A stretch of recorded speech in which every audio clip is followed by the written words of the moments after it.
യേശു അവനോട്, ഇന്ന് നീ എന്നോടുകൂടെ പറുദീസായിൽ ഇരിക്കും. ദൈവത്തിൻ്റെ മാറ്റമില്ലാത്ത വചനം ശ്രദ്ധിക്കുന്ന പ്രിയപ്പെട്ടവരെ, ദുഷ്പ്രവൃത്തിക്കാരനായ ഒരു മനുഷ്യനെയാണ് അവർ ക്രൂശിച്ചത്. റോമാ ഗവൺമെൻറ് ഒരാളെ ക്രൂശിക്കുന്നു എങ്കിൽ ആ മനുഷ്യൻ ചെയ്ത തെറ്റ് അത് വലുത് തന്നെയാണ്. അവനെ ക്രൂശിച്ചു കളയാനാണ് മനുഷ്യർക്ക് തോന്നിയത്. അത്രത്തോളം അവനെ അവർ വെറുത്തു.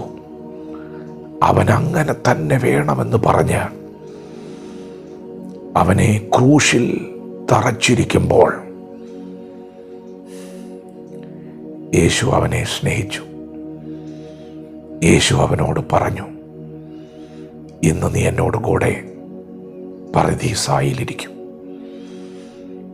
ലോകം കാണുന്നത് പോലെയല്ല യേശു കാര്യങ്ങളെ കാണുന്നത്.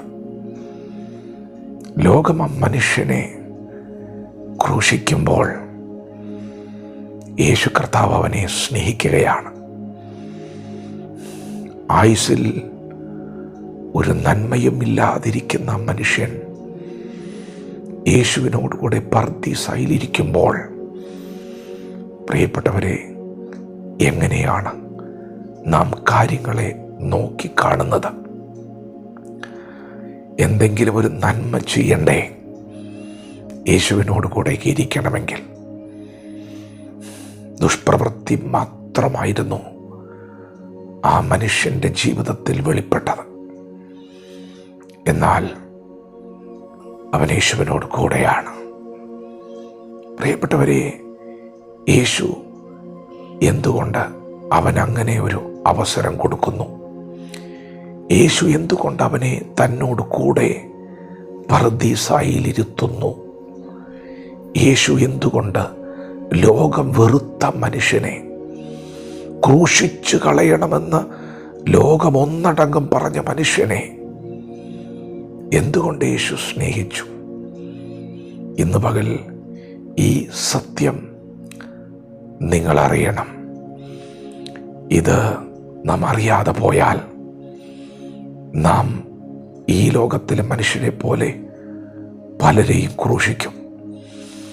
ഈ ലോകത്തിലെ മനുഷ്യൻ്റെ കാഴ്ചപ്പാടുകളിൽ ഈ ലോകം കാണുന്നത് പോലെ കാര്യങ്ങളെ കാണാൻ തുടങ്ങിയാൽ പലരെയും നാം ക്രൂശിച്ചു കൊല്ലാൻ സാധ്യതയുണ്ട്. യേശു കണ്ടതുപോലെയാണ് നാം കാണേണ്ടത്. ഈ ലോകം വെറുത്ത മനുഷ്യനെ യേശു എങ്ങനെ സ്നേഹിച്ചു? യേശുവിന് എങ്ങനെ അത് കഴിഞ്ഞു? പ്രിയപ്പെട്ടവരെ, നാം നോക്കുന്നത് പോലെയല്ല യേശു നോക്കുന്നത്. യേശു കണ്ടത് അവനെയല്ല, അവനെ കൊണ്ട് ഈ പ്രവൃത്തിയൊക്കെ ചെയ്യിപ്പിച്ച, അവൻ്റെ പുറകിൽ വ്യാപരിച്ച അന്ധകാരത്തിൻ്റെ ശക്തിയെയാണ്. പ്രിയപ്പെട്ടവരെ, യേശു കർത്താവ് പറഞ്ഞ ഉപദേശങ്ങളിൽ ഒന്നാണ്, കണക്കില്ലാതെ സഹോദരനോട് ക്ഷമിക്കണം.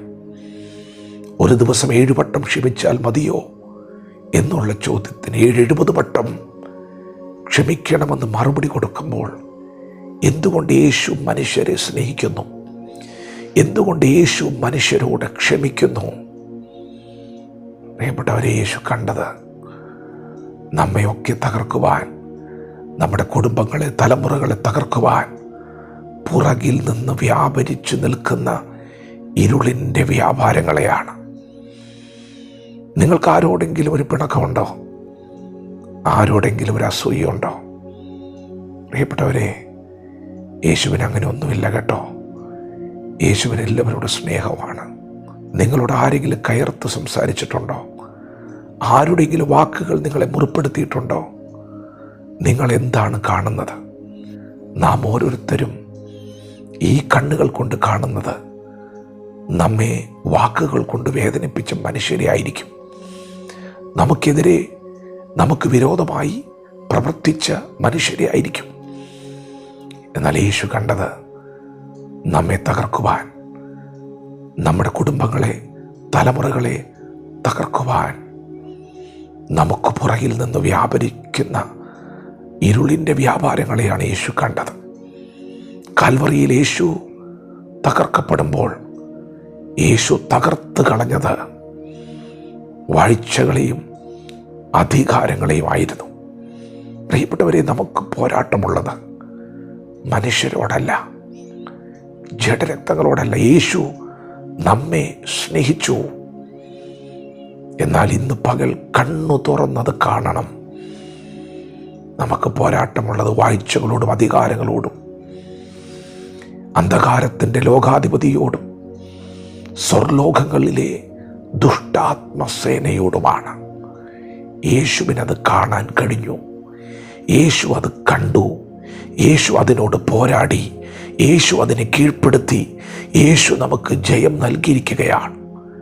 അങ്ങനെയെങ്കിൽ ഇന്ന് പകൽ നാം സത്യം തിരിച്ചറിയണം. യേശു ശത്രുവിനെ പരാജയപ്പെടുത്തിയിരിക്കുകയാണ്.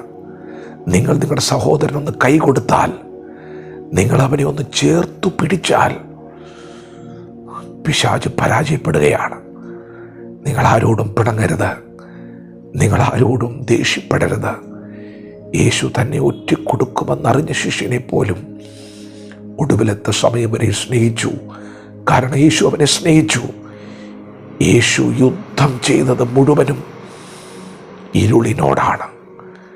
അവൻ അവസാനത്തോളം അവരെ സ്നേഹിച്ചു. ഇന്ന് പകലും ദൈവം നിങ്ങളെ സ്നേഹിക്കുന്നു. ആ സ്നേഹമാണ് നമ്മിൽ വ്യാപരിക്കേണ്ടത്. യേശു കണ്ടതുപോലെയാണ് നാം കാര്യങ്ങളെ കാണേണ്ടത്. ആത്മാവിൽ യുദ്ധങ്ങളെ തിരിച്ചറിയുക, പിശാചിനോട് എതിർത്ത് നിൽക്കുക, സഹോദരവർഗത്തെ സ്നേഹിക്കുക. ദൈവം നമ്മെ ഓരോരുത്തരെയും ഈ പകൽ അനുഗ്രഹിക്കുമാറാകട്ടെ. ആമേൻ.